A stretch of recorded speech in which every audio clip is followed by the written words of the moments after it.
Numa era primordial, quando o universo ainda emanava a pureza da criação, os céus e a terra eram um testemunho da perfeição divina. Nesse paraíso inicial, desprovido de pecado, tristeza ou sofrimento, Deus deu vida a um esplendor inimaginável. Contudo, à medida que as páginas da história divina se desdobravam, uma sombra lançava-se sobre o reino celestial. Lúcifer, uma vez um dos seres mais belos e poderosos criados por Deus, deixou-se consumir pelo orgulho.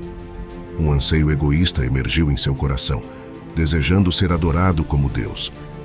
Como caíste do céu, ó estrela da manhã, filho da alva, como foste lançado por terra, tu que debilitavas as nações. Isaías 14, verso 12 ao 14. Essa rebelião celeste levou à queda de Lúcifer e de um terço dos anjos que o seguiram. A cauda arrastava a terça parte das estrelas do céu e lançou-as sobre a terra. Apocalipse 12, verso 4. O inferno, originalmente concebido como um lugar de punição para o diabo e seus seguidores rebeldes, foi então estabelecido como um reino de justiça divina. O inferno, com chamas ardentes e enxofre, não foi destinado para os humanos em sua criação. Foi moldado como um destino de retribuição para aqueles que escolheram se rebelar contra a ordem divina. Então, dirá também para os que estiverem à sua esquerda: apartai-vos de mim, malditos, para o fogo eterno, preparado para o diabo e seus anjos. Mateus 25, verso 41. Ao criar os seres humanos, Deus dotou-os do livre-arbítrio, oferecendo a Adão e Eva a escolha entre obediência e desobediência. No entanto, a tragédia se desenrolou quando, tentados, escolheram o caminho do pecado, resultando na separação de Deus. A humanidade, ao longo das eras, afastou-se cada vez mais, afundando-se no abismo do pecado persistente. O inferno, então, tornou-se uma consequência inevitável para aqueles que rejeitaram o amor e a graça de Deus, optando por uma existência distante de sua presença. Mas os covardes, os incrédulos, os abomináveis, os assassinos, os impuros, os feiticeiros, os idólatras e a todos os mentirosos, a parte que lhes cabe será no lago que arde com fogo e enxofre, a saber, a segunda morte. Apocalipse 21, verso 8. Entretanto, o plano redentor de Deus começou a se desdobrar. Em seu amor incomensurável, Ele providenciou um caminho para a salvação da humanidade através de Jesus Cristo. Ao aceitar Jesus como Salvador, acreditando em sua morte e ressurreição para expiar os pecados, a promessa de vida eterna com Deus torna-se real. Porque Deus amou o mundo de tal maneira que deu o seu Filho unigênito, para que todo aquele que nele crê não pereça, mas tenha a vida eterna. João 3, verso 16. Ao abordarmos a questão crucial de se o inferno torna Deus mau, é imperativo considerar o panorama abrangente do amor e do plano divino para a humanidade. O inferno não é uma expressão da malícia divina, mas sim uma manifestação da justiça de Deus em face daqueles que rejeitam seu amor e santidade. Este reino serve como um lembrete solene de que, embora o amor de Deus seja oferecido livremente, exige uma resposta. Sua esperança é que todos escolham o amor, a santidade e, acima de tudo, a salvação. O debate moral sobre se o conceito de inferno mancha a imagem de Deus tem ecoado através dos séculos, mergulhando nas profundezas de nossas crenças sobre livre-arbítrio, justiça e a própria natureza divina. O livre-arbítrio, um presente divino, é evidenciado quando somos chamados a escolher entre vida e morte, bênção e maldição.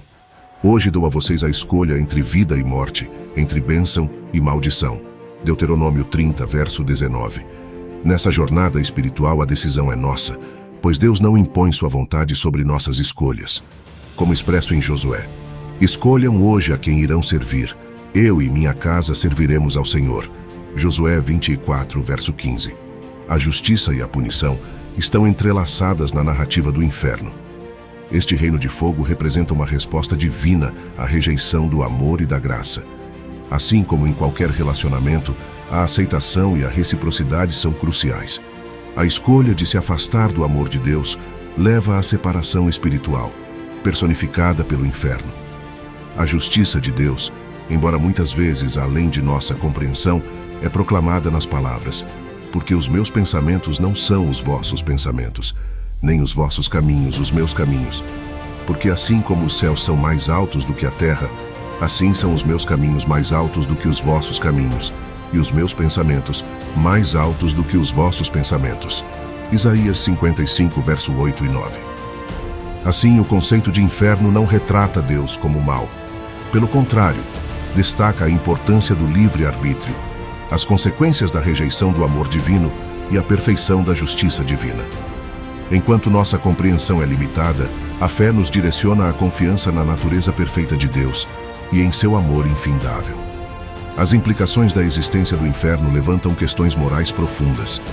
A punição eterna é justa para pecados temporais?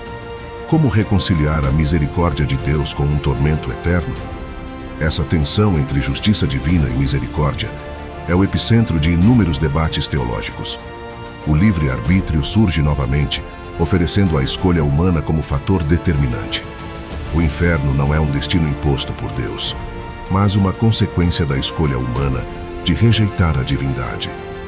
Alguns ponderam sobre um propósito redentor no inferno, questionando se este reino eterno pode, de alguma forma, cumprir um papel no plano de Deus, especialmente à luz da crença na redenção através do sacrifício de Cristo. Diante dessas questões, a imagem de Deus não é a de um ser maligno, mas de um Pai amoroso. Ele oferece, através de Jesus, uma solução para a rebelião humana. Este é um Deus que ama tão profundamente que concede a salvação de maneira gratuita a todos que a aceitam. O inferno, como uma consequência das escolhas humanas, serve como um lembrete solene da gravidade dessas decisões e do respeito divino pelo livre-arbítrio. Enquanto o amor de Deus é ilimitado, Ele não impõe sua vontade, deixando a decisão de abrir ou fechar a porta para Ele nas mãos da humanidade. As realidades do céu e do inferno, pintadas na tapeçaria sagrada da Bíblia, instigam-nos a tomar decisões informadas sobre a eternidade.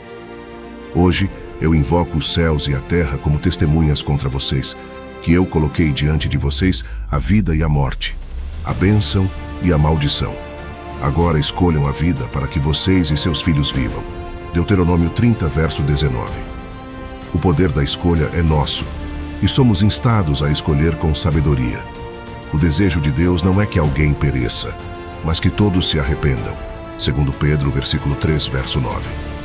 A existência do inferno não reflete um Deus ansioso por punir, mas sim um Deus que respeita a liberdade e responsabilidade humanas. Deus, supremamente justo, responsabiliza o mal, mas ao mesmo tempo é profundamente amoroso, oferecendo a todos um caminho para escapar do julgamento. Neste capítulo final da história, a decisão é nossa. Escolher sabiamente diante da eternidade é imperativo. A oração ressoa, não como um ato de súplica a um Deus severo, mas como um clamor ao Pai amoroso que nos guia. Que nossa compreensão dele não seja obscurecida pelo medo ou dúvida, mas que nossa fé seja fortalecida, nossa confiança ampliada e que diariamente sejamos lembrados de seu amor infalível.